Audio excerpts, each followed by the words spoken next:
नमस्कार दोस्तों, मैं अभय सिंह एक बार फिर से हमारे YouTube चैनल एआर मंत्रा में आप सभी का स्वागत करता हूं।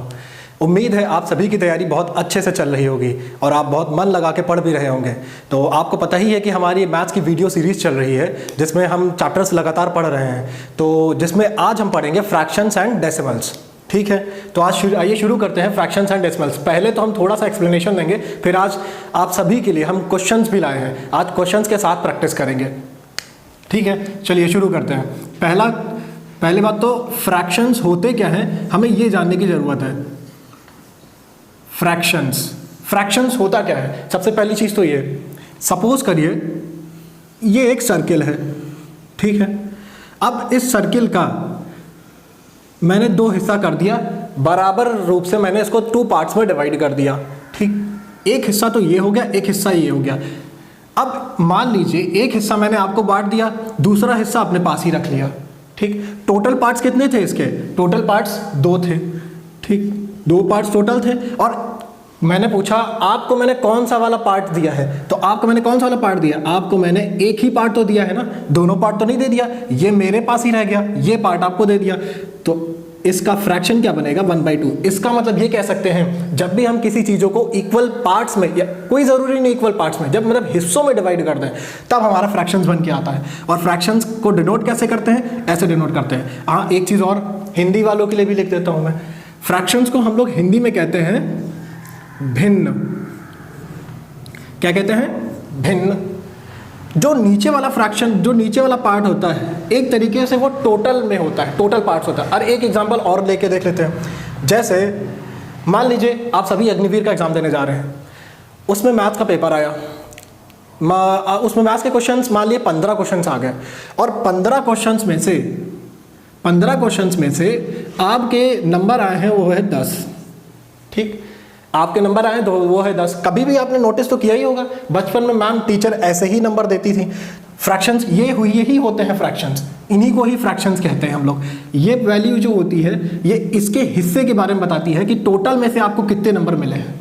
ठीक, अब बात आती है फ्रैक्शंस को एक एक करके डिनोट भी करते हैं कि इसको कहते क्या है। जो नीचे वाला हिस्सा होता है इसको हम लोग कहते हैं डिनोमिनेटर। क्या कहते हैं? डिनोमिनेटर। और जो ऊपर वाला पार्ट होता है, इस पार्ट को कहते हैं हम लोग न्यूमरेटर।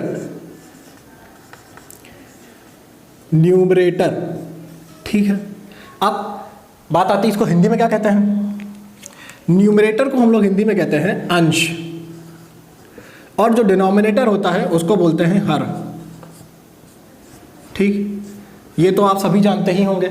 न्यूमरेटर को क्या कहते हैं? अंश, और डिनोमिनेटर को कहते हैं हर। तो अंश बटा हर is equal to this fraction. अब इसको भिन्न भी हिंदी में कहते हैं। अब आइए हम जानते हैं कि कितने कितने टाइप्स के फ्रैक्शंस होते हैं, फटाफट एक बार जान लेते हैं।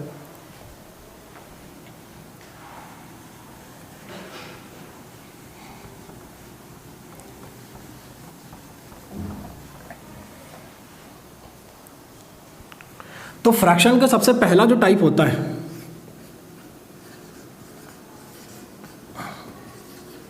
फ्रैक्शन का जो सबसे पहला टाइप होता है वो होता है प्रॉपर फ्रैक्शन। Proper fraction. दूसरा टाइप इसको कहते हैं, हिंदी में क्या कहते हैं? इसको कहते हैं उचित भिन्न। क्या बोलते हैं? उचित भिन्न। जो दूसरा पार्ट होता है इसको बोलते हैं इम्प्रॉपर फ्रैक्शन। Improper fraction. इसको हिंदी में क्या कहते हैं? इसको हिंदी में कहा जाता है अनुचित भिन्न। अनुचित भिन्न। ठीक, अनुचित भिन्न कहा जाता है। ठीक, अब उसके बाद दूसरे जो एक पार्ट इसमें और आता है, एक पार्ट और आता है जो मैं लिख दे रहा हूं, जिसको बोलते हैं मिक्स्ड फ्रैक्शन। Mixed fraction. ये एक एक करके हम सारे के सारे आपको बताएंगे। और दूसरा पार्ट क्या होता है, पहले हम इनके बारे में एक्सप्लेन कर देते हैं, फिर आपको दूसरे हिस्से बताते हैं। ठीक है, तब ज़्यादा सही रहेगा। एक एक करके आपको एक्सप्लेन कर देता हूं मैं कि प्रॉपर फ्रैक्शन क्या होता है।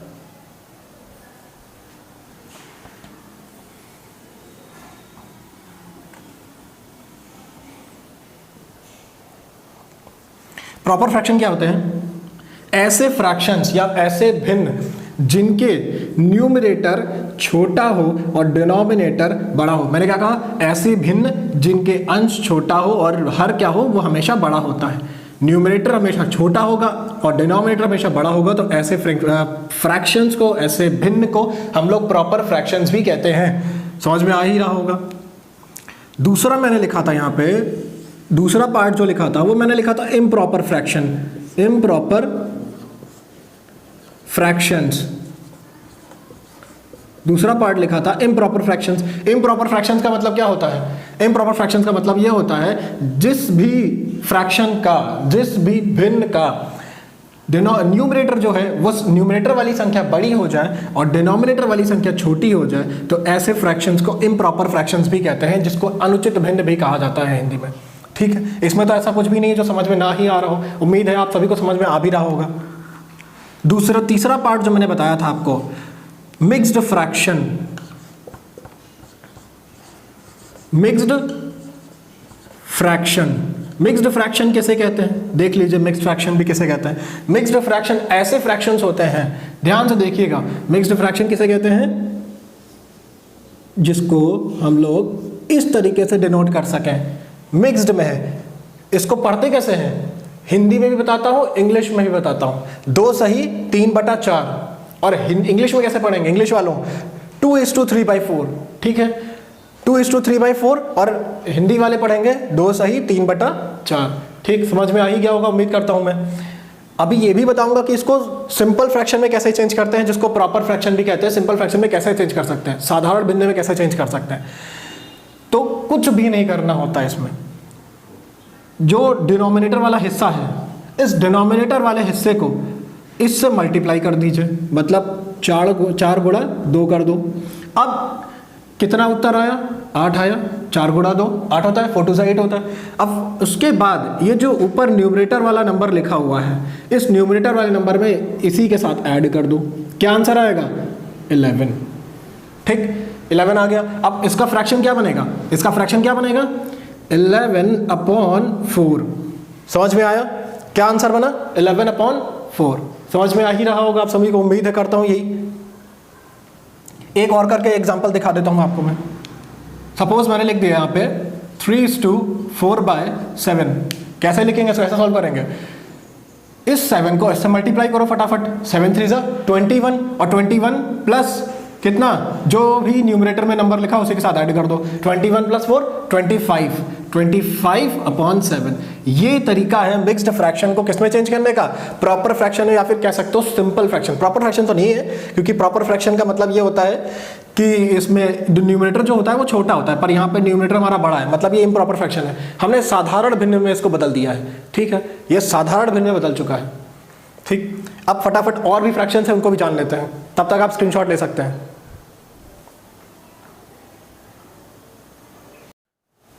आप सभी ने स्क्रीनशॉट तो ले ही लिया होगा। और अच्छा हाँ, मिक्स फ्रैक्शन का मैंने हिंदी में नहीं लिखा, मैं ये भी लिख देता हूँ, हिंदी वाले बच्चे ताकि बुरा ना माने। तो मिक्स फ्रैक्शन को हम लोग हिंदी में कहते हैं मिश्रित भिन्न। मिश्रित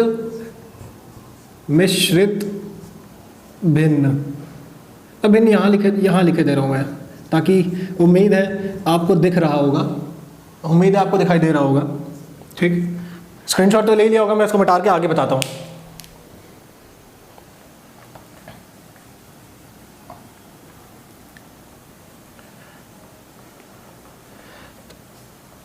अब एक फ्रैक्शंस और है, उसको भी पढ़ लेते हैं। उस फ्रैक्शन का नाम है इक्विवेलेंट भिन्न।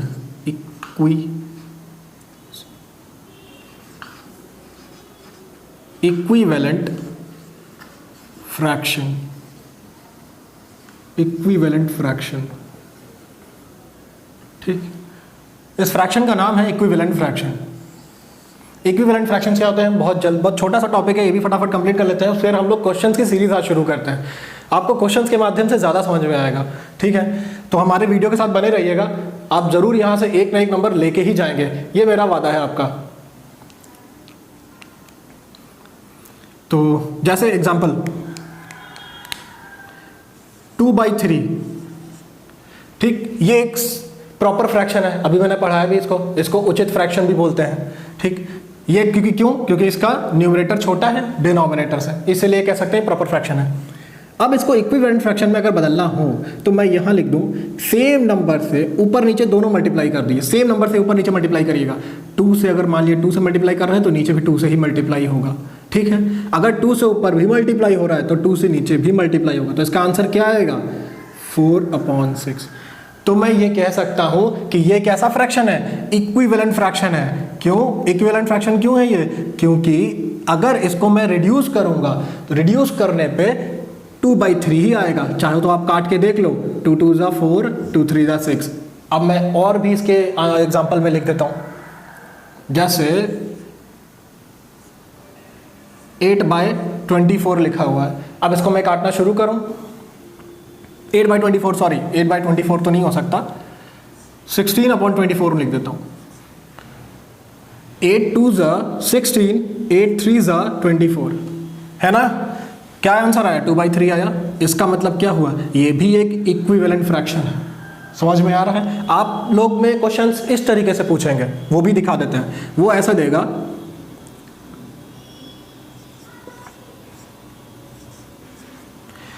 ये आपकी भिन्न दी है और इस फ्रैक्शन को आपको रिड्यूस करके लिखना, इसका लोवेस्ट रिड्यूस टर्म या कह सकते हैं, या फिर लोवेस्ट फ्रैक्शन क्या होगा इसका। तो बस सिंपली डिवाइड करते रहिए। मैंने आपको डिविजिबिलिटी रूल भी पढ़ाया, अगर आपने नहीं देखी तो हमारे प्रीवियस वीडियोस में जाके देख सकते हैं आप, ठीक है। तो डिविजिबिलिटी रूल में मैंने सारा का सारा बताया कि कैसे पहचाने कि कौन कौन से नंबर का कैसे किससे किससे डिवाइड करना है। अब ये देखिए, ये इवन नंबर है, ये भी इवन नंबर है, तो 2 से डिवाइड हो सकता है, तो 2 से डिवाइड हो सकता है, बिल्कुल 218। 2 से भी डिवाइड हो सकता है 21। अब किसी टेबल से डिवाइड हो सकता है, मैं देख रहा हूँ 8 + 1 9 होता है, तो मतलब 3 से डिवाइड हो सकता है। इतने छोटे छोटे नंबर तो आपको वैसे भी समझ में आ ही रहे होंगे। तो 3 6 ज़ा 18, 3 7 ज़ा 21। क्या ये कोई कॉमन चीज़ों से डिवाइड हो सकता है, कोई कॉमन नंबर से नहीं हो सकता। तो आंसर क्या आएगा 6/7 या फिर 6/7। तो अंश में हमारा आएगा 6 और हर में आएगा हमारा 7। समझ में आ गया होगा, इसमें कोई दिक्कत तो है नहीं, ठीक है। अब हम शुरू करते हैं क्वेश्चंस की सीरीज। तो आप चाहे तो इसका स्क्रीनशॉट ले सकते हैं, बाकी हम क्वेश्चंस के माध्यम से आपको ज़्यादा समझाएंगे तो आपको ज़्यादा बेटर समझ में आएगा, ठीक है।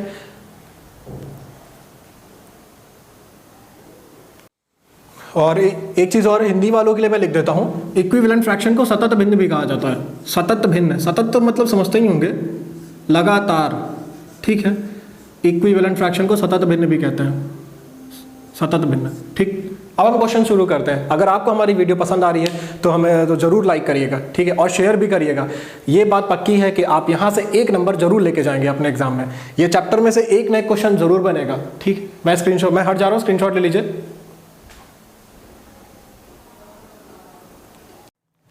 आप सभी ने स्क्रीनशॉट तो ले लिया होगा, तो आप फटाफट शुरू करते हैं हम क्वेश्चंस की सीरीज।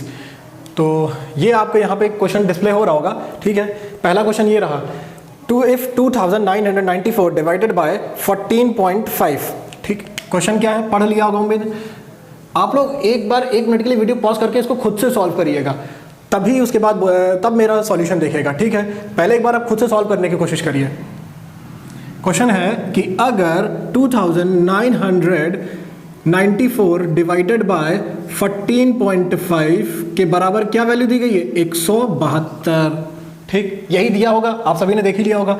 तो अगर 29.94 डिवाइडेड बाय 1.45 के बराबर फिर क्या होगा। उम्मीद है आपको क्वेश्चन समझ में आ ही गया होगा। ये डेसिमल फ्रैक्शंस है, ये ऐसे ही डिट्टो क्वेश्चन आपको एग्जाम में आएंगे, और अगर आप नहीं कर पाएंगे तो फिर आपका एक नंबर वहां पे जरूर चला जाएगा। और आपको पता ही है कि आपके एग्जाम में नेगेटिव मार्किंग भी हो रही है ना। तो शुरू करते हैं क्वेश्चंस को। अब ध्यान से देखिएगा मैं क्वेश्चन को कैसा समझा रहा हूं, बहुत ही ध्यानपूर्वक समझिएगा। क्वेश्चन तो आपको दिख ही रहा होगा, उम्मीद करता हूं मैं।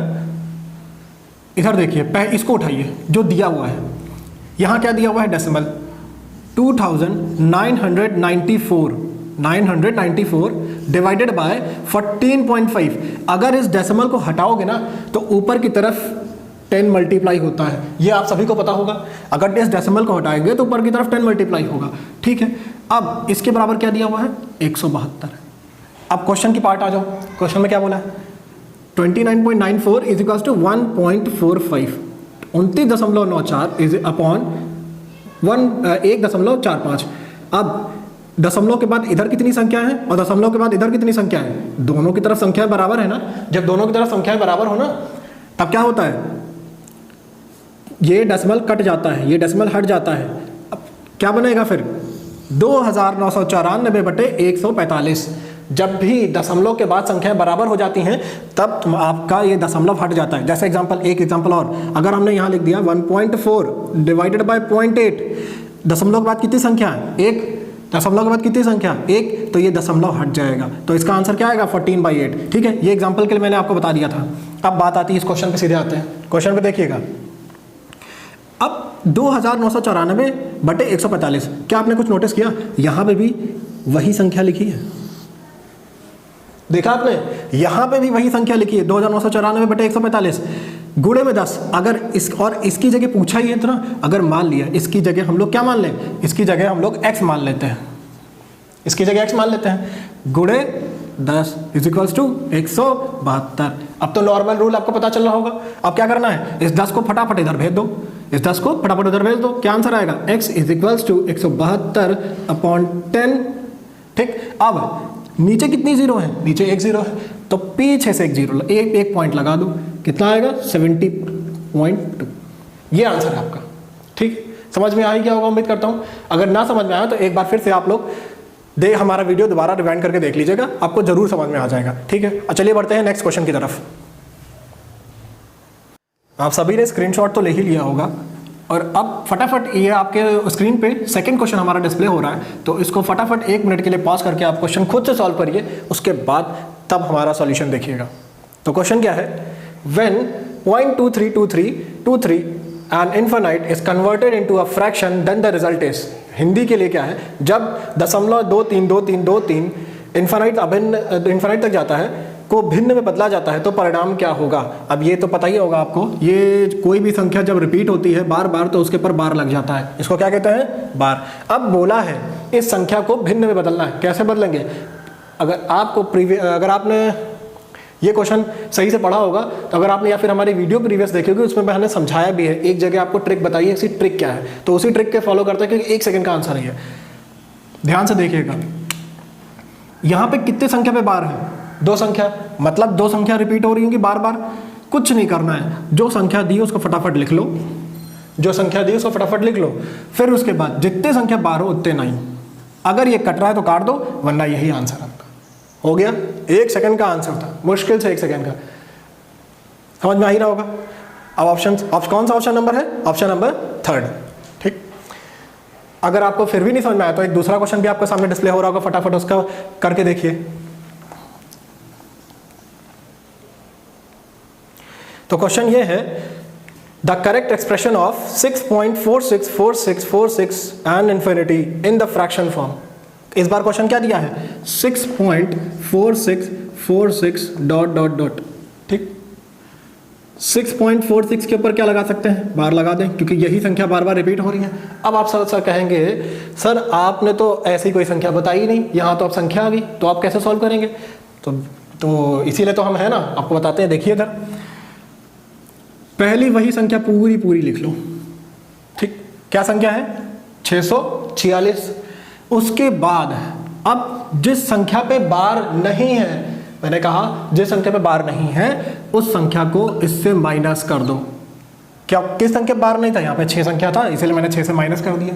उसके बाद अब क्या करना है, थर्ड आपका स्टेप जो ये है कि मैंने ये कहा था जितने पे बार हो उतने 9 लिख लो, बिल्कुल उतने 9 लिख लिया, समझ में आ गया होगा। अब उसके बाद इसको सॉल्व कर लो, कुछ नहीं करना इसमें। तो 640/99, अगर ये डिवाइड हो रहा है तो डिवाइड कर लीजिए, अगर डिवाइड नहीं हो रहा है तो यही छोड़ दीजिए, यही आंसर हो गया आपका। समझ में आ गया होगा, उम्मीद करता हूँ आपको समझ में जरूर आ रहा होगा। ठीक है, उम्मीद हो आप सभी को समझ में तो आ ही गया होगा। तो फटाफट हम तीसरे क्वेश्चन की तरफ बढ़ते हैं, क्योंकि क्वेश्चंस बहुत अच्छे हैं, बहुत ही ढूंढ के चुन के क्वेश्चंस लाए हैं हम लोग आपके लिए। तो थर्ड क्वेश्चन आपके सामने डिस्प्ले हो रहा होगा, फटाफट इसका आंसर बताइए। 0.009 divided by question mark is equals to 0.01। तो आप सभी ने क्वेश्चन तो देख ही लिया होगा, तो अब इसका सॉल्यूशन देखते हैं कैसे होगा। इस क्वेश्चन मार्क को सॉल्व करना है ना, तो हमें जो सॉल्व करना होता है उसको अलग कर देते हैं, और जिसको सॉल्व नहीं करना उसको साथ बुला लेते हैं। जैसे 0.009, अगर ये संख्या इधर लिखी हुई है इज इक्वल्स टू के उधर लिखी हुई है, तो इसको जब इधर लाएंगे ना तो ये डिवाइड में हो जाएगा। किस में हो जाएगा? नीचे की तरफ चला जाएगा, मतलब डिनोमिनेटर बन जाएगा। क्वेश्चन मार्क उधर चला जाएगा, कुछ नहीं करना। 0.009 डिवाइडेड बाई 0.01। जब भी पॉइंट हटाएंगे तो पॉइंट के बाद कितनी संख्या है? 1 2 3, तो उतने ही जीरो नीचे से मल्टीप्लाई। और यहाँ पे कितना है? पॉइंट के बाद दो संख्या है, दिख रही है कि नहीं? ये दो संख्या दिख रही है, तो ऊपर इसके मल्टीप्लाई। जस्ट अपोजिट में मल्टीप्लाई होता है, ये ध्यान रखिएगा। अगर ये न्यूमरेटर में है तो ये डिनोमिनेटर मल्टीप्लाई होगा, अगर ये डिनोमिनेटर में है तो न्यूमरेटर में जीरो से मल्टीप्लाई करेंगे। ये नहीं कि उसके सामने नहीं मल्टीप्लाई कर देंगे। अब जीरो से जीरो काट लीजिए, क्या आंसर आया? 9 अपॉन, ऊपर से खाली 9 बचा, नीचे क्या बचा? 10। अब इसको कैसे सॉल्व करेंगे? हमने कहा था कि अगर जितने भी जीरो हो उतने पीछे से लगा के डेसिमल लगा दो। हो गया आंसर? समझ में आ गया होगा उम्मीद करता हूँ। चलिए फटाफट थर्ड फोर्थ क्वेश्चन पे पढ़ते हैं हम लोग। आप सभी ने स्क्रीनशॉट ले लीजिए फटाफट, और क्वेश्चंस करते रहिए, मेहनत लगातार करते रहिए। बिना मेहनत के कुछ भी जिंदगी में नहीं संभव है। तो थर्ड क्वेश्चन आपके सामने डिस्प्ले हो रहा होगा। 3889 plus 12.952 is equals to, sorry, minus question mark is equals to 3854 decimal 002। इसको कैसे सॉल्व करेंगे? अब जोड़ घटाना तो सभी बच्चे जानते ही होंगे, सॉल्व कैसे करेंगे? 1 मिनट वीडियो पॉज करके खुद से सॉल्व करिए, फिर उसके बाद मेरा सॉल्यूशन देखेगा। हम आपसे बार बार कहते हैं क्वेश्चंस लगातार करते रहिए, अपने हिसाब से करिए, फिर मेरा सॉल्यूशन देखिए, मैच करिए आंसर्स को कि आप सही कर रहे हैं या नहीं कर रहे हैं। अब जो सॉल्व करना है उसको इज इक्वल्स टू किधर भेजना है, और जो नहीं, और इस संख्या को इज इक्वल्स टू किधर भेजना है। बस इतना ही सा काम है इसमें, और ज़्यादा कुछ है भी नहीं। तो 3889, देखिए हम बहुत ध्यानपूर्वक बता रहे हैं कैसे लिखा कैसे जाएगा, डेसिमल्स को लिखते कैसे हैं। ये प्लस का साइन इसके सामने है, तो ये दोनों दैट मीन संख्याएं क्या हो जाएंगी? जुड़ जाएंगी। तो जुड़ेंगे कैसे? 12.952 और इस डेसिमल के नीचे डेसिमल। अब कहेंगे सर आपने डेसिमल कहाँ से लगा दिया इधर? क्योंकि इस बेटा डेसिमल अपने आप ही लग जाता है, इसके पीछे तो कुछ भी नहीं है ना, तो डेसिमल तो हम लगा ही सकते हैं, कोई दिक्कत नहीं है। और 0 0 अपने आप चाहे जितना जोड़ दें। अब यहाँ पे क्या है? प्लस का सिंबल है तो प्लस लगा दीजिए, जोड़ दीजिए। 259.9 9 2 11 8 9 1 10, एक कैरी 9 3 39.952। क्या ये आंसर है? बिल्कुल नहीं, क्योंकि अभी हमारा ओरिजिनल संख्या तो बची ही है। इसको कौन सॉल्व करेगा? तो इसको भी सॉल्व करना है फटाफट। अब ये संख्या किधर चली जाएगी? इधर चली जाएगी, मतलब प्लस में है इधर। अगर बराबर के इधर चली जाती है तो वो भी माइनस में हो जाएगी। अब माइनस करेंगे, फटाफट इसे माइनस कर लेते हैं। माइनस कैसे करेंगे? कौन सी संख्या बड़ी लग रही है आपको? ये संख्या बड़ी लग रही है, ये संख्या बड़ी लग रही है? हमें तो ये संख्या बड़ी लग रही है ना? बिल्कुल। क्यों? क्योंकि 3900 है, यहाँ पे 3854 है। बाकी डेसिमल के पीछे क्या लिखा है उससे कोई फर्क नहीं पड़ता। सब्ट्रैक्ट करिए 3901.952 से 3854.002 सब्ट्रैक्ट कर रहा है। मैंने कहा था डेसिमल के नीचे डेसिमल उतरेगा और डेसिमल के नीचे ही सारी संख्या उतरेंगी उधर उसी तरह इसके इधर भी दोनों तरफ बराबर में उतरेंगी। 0 5 में से गया 0 9, ये तो पता ही हो ना, इतना तो आप सभी जानते होंगे, कक्षा 2 में भी पढ़ा होगा।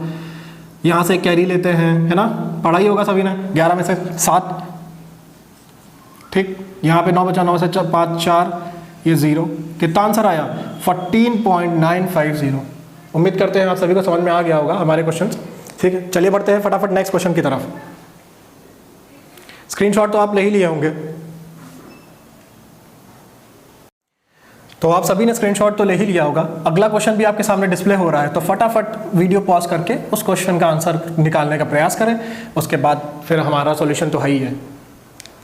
ठीक, तो क्वेश्चन ये है कि which of the following are in descending order. Descending order मतलब बड़े से छोटा, मतलब निम्नलिखित में से कौन सा अवरोही क्रम में है। अवरोही क्रम मतलब समझते ही ना, बड़े से छोटा। अच्छा, अभी तक आपने वो बच्चों वाले क्वेश्चन किए होंगे, जैसे मान लिया 5-6 संख्याएं दे दी हैं ऐसे करके, और इन 5-6 संख्याओं में कह दिया अवरोही क्रम में लगाइए, तो ये तो बहुत ही आसान है। 5-6 क्वेश्चन में कैसे लगाएंगे भैया? अब सबसे बड़ा नंबर कौन सा दिख रहा है, फिर सबसे छोटा नंबर कौन सा है, फिर उससे छोटा कौन सा है, फिर उससे छोटा कौन सा है, और इनके बीच में सिंबल कैसा लगेगा? बड़े से छोटा लग रहा है तो मतलब उल्टा। तो ये तो बहुत किया होगा आपने, लेकिन अब हमारा क्वेश्चन ऐसा नहीं है। हमारा क्वेश्चन क्या है? फ्रैक्शन के फॉर्म में है। अब फ्रैक्शन के फॉर्म में निकालने के तो तरीके बहुत हैं, लेकिन आज हमको आपको ऐसी ट्रिक बताएंगे कि आप 1 मिनट के अंदर ऐसे ये क्वेश्चन सॉल्व कर सकते हैं। कैसे? बहुत ध्यान से देखिएगा, ये जितने भी क्वेश्चन मैं आपको करा रहा हूँ, एक ना एक नंबर आपके यहाँ से जरूर आएगा। ठीक है, और अगर आपको वीडियो पसंद आ रही है तो उसको जरूर लाइक करें, शेयर करें, और दोस्तों के साथ सब्सक्राइब भी करवाएं। ठीक है, तो आपको ऑप्शंस तो दिख ही रहे होंगे। जो 4 ऑप्शन हमारे दिख रहे हैं वो 1/3, 7/9, 3/5 और चौथा ऑप्शन जो दिख रहा है वो 11/13। ये चारों ऑप्शन आपको दिख रहा होगा। अब आप सोच रहे होंगे पहले इनका लासा निकाल लेते हैं, तो कहाँ तक लासा निकालेंगे? इतना लंबा लासा निकाल पाएंगे? चलिए मान ले निकल तो जाएगा ही, तो कहाँ तक इसको सॉल्व करेंगे? अगर इस क्वेश्चन को ऐसे सॉल्व करने बैठे ना तो इतनी जल्दी ये सॉल्व ही नहीं हो सकता क्वेश्चन। ठीक, अब देखिए शॉर्टकट ट्रिक, बहुत जल्दी सॉल्व होता है। कैसे? कुछ नहीं करना है, इनके बीच में अंतर देखिए क्या है। यहाँ पे इनके बीच में अंतर कितना है? 2 का है। यहाँ पे इनके बीच में अंतर कितना है? 2 का है। यहाँ पे इनके बीच में अंतर कितना है? 2 का। यहाँ पे भी है। यहाँ पे इनके बीच में अंतर कितना है? 2 का है। अब बात आती है ट्रिक की। जब अगर सबके बीच में अंतर 2-2 आ जाए, मतलब डिफरेंस अगर 2-2 आ जाए न्यूमरेटर और डिनोमिनेटर के बीच में, तो कुछ नहीं करना है। जिसके जो सबसे छोटा, अगर उसका न्यूमरेटर जितना सबसे छोटा होगा वही सबसे छोटा नंबर, और जिसका न्यूमरेटर सबसे बड़ा वही सबसे बड़ा नंबर। लेकिन कंडीशन कभी अप्लाई होगी जब मैंने कहा कि अगर सबके बीच में अंतर कितने का आ जाए? 2-2 का आ जाए। इसका मतलब अब क्या है? जो सबसे बड़ा नंबर वही सबसे बड़ा। ठीक, क्योंकि हमें क्या लगाना है? डिसेंडिंग ऑर्डर में चेंज करना है, मतलब सबसे बड़ा से सबसे छोटा, अवरोही क्रम में, आरोही क्रम में नहीं लगाना है, असेंडिंग ऑर्डर में नहीं चेंज करना है। तो 7/9 सबसे बड़ा कौन सा है? 11/13। फिर उसके बाद कौन सा उससे छोटा? 7/9। फिर उससे छोटा 3/5। फिर उससे छोटा कौन सा होगा? 1/3। ट्रिक समझ में आई होगी आपको। अगर एक बार फिर से एक्सप्लेन कर दे रहा हूं, अगर सबके बीच में अंतर बराबर है, अगर सबके बीच में अंतर बराबर है, तो जिसका भी न्यूमरेटर, जिसका भी अंश सबसे बड़ा होगा, ठीक, जिसका भी अंश सबसे बड़ा वही सबसे बड़ा फ्रैक्शन माना जाएगा। जैसे 11/13 सबसे बड़ा था तो वही सबसे बड़ा, और जिसका भी अंश सबसे छोटा वही सबसे छोटा फ्रैक्शन माना जाएगा। ठीक, समझ में आ गया होगा? ठीक है, ठीक, फटाफट स्क्रीनशॉट ले लीजिए। अब दूसरा क्वेश्चन डिस्प्ले होने जा रहा है आपके लिए। तो आप सबके मन में प्रश्न उठा होगा, सर अभी तो यहाँ अंतर सेम है, तब तो आपने कर लिया, लेकिन जब अंतर ना हो तब आप, जब डिफरेंट अंतर हो तब आप कैसे करेंगे? तो बिल्कुल आपके लिए दूसरा क्वेश्चन आपके सामने डिस्प्ले हो रहा है, तो देखिए जरा उसका क्या आप निकाल पाएंगे। उसका हर चीज़ का सोल्यूशन हमारे पास है। और हाँ, सॉल्यूशन से याद आया, आप सभी के लिए एक छोटा सा सरप्राइज भी है। जो भी बच्चे फिजिकल की तैयारी कर रहे हैं उन सभी के लिए हम ला रहे हैं एक फिजिकल ट्रिप्स ट्रेनर। वो कौन है ट्रेनर, वो आपको ज़रूर बताएंगे, बहुत जल्द ही आपके सामने डिस्प्ले होने वाला है। उनकी एक वीडियो आ रही है, वो उनका नाम है रुद्र सर। ठीक है, तो आप सभी जान भी जाएंगे बहुत जल्दी। वो आपको कैसे रनिंग करनी है, फिजिकल से रिलेटेड जितनी भी जानकारी है वो सारी की सारी उनके पास है। चलिए क्वेश्चन सॉल्व करते हैं।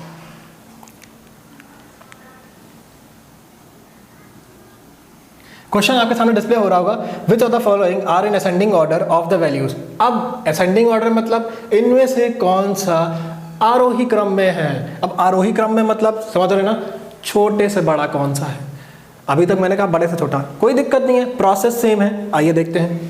ठीक, क्या ऑप्शंस हैं? 1/3, 5/8, 11/14, 4/7। अब फटाफट अंतर निकालना शुरू करिए। यहाँ पे कितने का अंतर? 2 का अंतर। यहाँ कितने का अंतर? 3 का अंतर। लो पहले ही क्वेश्चन गलत। आपने कहा कि सर अंतर सेम था तब तो निकाल सकते थे। मैंने कहा ना आपकी सारी समस्या का हमारे पास निदान है। देखिए इधर ये क्या है, इसमें अंतर कितना 3 का, इसमें अंतर कितना 3 का। ठीक, अब क्या करें, यहाँ तो एक अंतर डिफरेंट हो गया और क्वेश्चन पूछा है आरोही क्रम में, मतलब छोटे से बड़ा, तो इसमें पहचानेंगे कैसे। तो एक काम करिए, सबसे पहले जो अंतर सेम है ना उन फ्रैक्शंस पे ध्यान दीजिए। तो उन फ्रैक्शंस पे कैसे ध्यान देंगे, देखिए इनमें से तो पता कर सकते हैं ना कि कौन सा छोटा है कौन सा बड़ा, तो यही देख लीजिए। मैंने क्या बोला था, अगर अंतर सेम हो तो जो सबसे छोटा जिसका न्यूमरेटर होगा वही सबसे छोटी संख्या होगी। तो इसका न्यूमरेटर सबसे छोटा है तो सबसे छोटी संख्या यही होगी, तो 4/7। फिर इससे बड़ी संख्या कौन सी होगी, 5/8। इससे बड़ी संख्या कौन सी होगी, 11/40। इतना तो समझ में आ गया। अब बात आती है ये 1/3 और 4/7, इन दोनों में से कौन सा छोटा है कौन सा बड़ा, क्योंकि यही डिसाइड करेगा कि कौन सा छोटा है कौन सा बड़ा, क्योंकि ये तो अरेंज हो गया। ठीक, अब इनमें से कैसे डिसाइड करेंगे, कुछ नहीं करना है, इस संख्या को इससे मल्टीप्लाई कर दीजिए, इस संख्या को इससे मल्टीप्लाई कर दीजिए, तो कितना बचेगा ये 7, और इससे मल्टीप्लाई करने पे 12। जिस तरफ छोटी संख्या है वही छोटा फ्रैक्शन, इधर छोटा आया ना तो इसका मतलब यही छोटा फ्रैक्शन होगा। समझ में आ गया। इसका मतलब कौन सा 1/3 सबसे छोटा, फिर उससे बड़ा कौन सा 4/7, फिर उससे बड़ा 5/8, फिर उससे बड़ा 11/14। समझ में आया। उम्मीद करता हूँ आपको समझ में अच्छे से आ रहा होगा। अगर नहीं आ रहा है मैं एक बार फिर से समझा देता हूँ, बहुत ध्यान से देखिएगा। जब भी अंतर डिफरेंट हो जाए तो पहले जो अंतर सेम है ना, सेम वाले उनमें से छांट लीजिए अच्छे से। तो छांट लिया मैंने कि हाँ इनकी सीरीज ऐसे अरेंज हो जाएगी। फिर अब इन दोनों को कंपैरिजन कैसे करेंगे, इनमें से छोटा बड़ा ढूंढना है। तो इनमें से छोटा बड़ा कौन सा होगा, इनको इधर मल्टीप्लाई कर दीजिए, इसके डिनोमिनेटर को इससे मल्टीप्लाई कर दीजिए। जिसकी तरफ छोटी संख्या आ जाए वही छोटा, और जिसकी तरफ बड़ी संख्या आ जाए वही बड़ा। समझ में आ गया होगा। ये हो गया असेंडिंग ऑर्डर। ठीक है, फटाफट अब दूसरा क्वेश्चन आपके सामने आ रहा होगा, डिस्प्ले हो रहा होगा।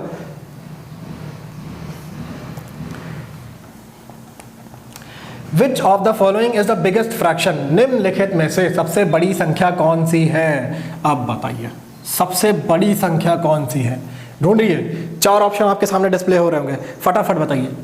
पहला ऑप्शन आपके सामने दिख रहा है 3/7, दूसरा ऑप्शन आपके सामने दिख रहा होगा 7/9, तीसरा ऑप्शन आपके सामने दिख रहा होगा 4/13, और चौथा ऑप्शन आपके सामने दिख रहा होगा 6/11। अब कैसे करेंगे, ध्यान से देखिए। पहला वही प्रोसेस है भैया, अंतर देख लीजिए। इधर 2 का अंतर, इधर 2 का अंतर, सॉरी इधर 4 का अंतर, इधर 2 का अंतर, इधर 9 का अंतर, इधर 5 का अंतर। अरे ये क्या हुआ, यहाँ तो सारे अंतर पर अब अलग ही हो गए। अब कैसे करें। अब बहुत सारे बच्चों में डाउट आ रहा होगा कि सर यहाँ तो आपने तो कहा था 1 या 2 में अंतर हो सकता है, यहाँ तो सब में ही अंतर अलग हो गया, तब डिफरेंस एकदम अलग अलग हो गए, तब कैसे सॉल्व करें। बहुत छोटा सा काम है इसका ये। हाँ, और ये मैंने कोई क्वेश्चन बनाया नहीं है, ये सारे के सारे क्वेश्चंस बुक में मेंशन्ड है। ये कोई ऐसे फर्जी क्वेश्चन नहीं है, ये सारी की सारी ट्रिक्स हर टाइप के फ्रैक्शन पे अप्लाई होंगे। ये नहीं कि मैं कुछ भी बता रहा हूँ, ये आप चाहें तो ये सॉल्व कर सकते हैं। कोई भी क्वेश्चन उठा के मेरे ट्रिक्स को अप्लाई करिए, उसके बाद सॉल्व करके आंसर बताइएगा। ठीक है, अब उसके बाद ध्यान से देखिए। जिसका अंतर सबसे छोटा वही सबसे बड़ा। ठीक, जिसका अंतर सबसे बड़ा वही सबसे छोटा फ्रैक्शन। क्या बोला मैंने, जिसका अंतर सबसे छोटा वही सबसे बड़ा फ्रैक्शन, और जिसका अंतर सबसे बड़ा वही सबसे छोटा फ्रैक्शन। तो क्वेश्चन में क्या था कि इसमें से बिगेस्ट फ्रैक्शन कौन सा है। तो बिगेस्ट फ्रैक्शन कौन सा है भैया, जिसका अंतर हमने कहा सबसे छोटा होगा वही सबसे बड़ा। तो ऑप्शन नंबर 2 समझ में आ गया होगा। उम्मीद करता हूं आपको समझ में जरूर आ रहा होगा। तो ये रहा आज का लास्ट क्वेश्चन। इस क्वेश्चन का आंसर आप हमारे कमेंट बॉक्स में ज़रूर बताएं, और ये भी बताएं कि आपको हमारी क्लास कैसी लगी। उम्मीद करते हैं आपको हमारी क्लास पसंद आ रही होगी। और हाँ, बीच में आपको मैंने मेंशन भी किया था कि हमारे रुद्र सर आपके लिए ला रहे हैं फिजिकल से जुड़े सारे टिप्स और ट्रिक्स। वो सारी की सारी चीज़ें आपको बताएंगे कि आप कैसे रनिंग करें, क्या खाएं। अरे उनके पास सारे का सारा नॉलेज है इस चीज़ के बारे में। और इस क्लास का PDF मैं आपको प्रोवाइड करा दूंगा हमारे टेलीग्राम चैनल पे, वो भी एकदम फ्री है। लगातार मेहनत करते रहिए और आप ज़रूर सफल बनेंगे, हमारी यही आशा है। तो इसी के साथ हम क्लास अपनी वाइंड अप करते हैं। धन्यवाद।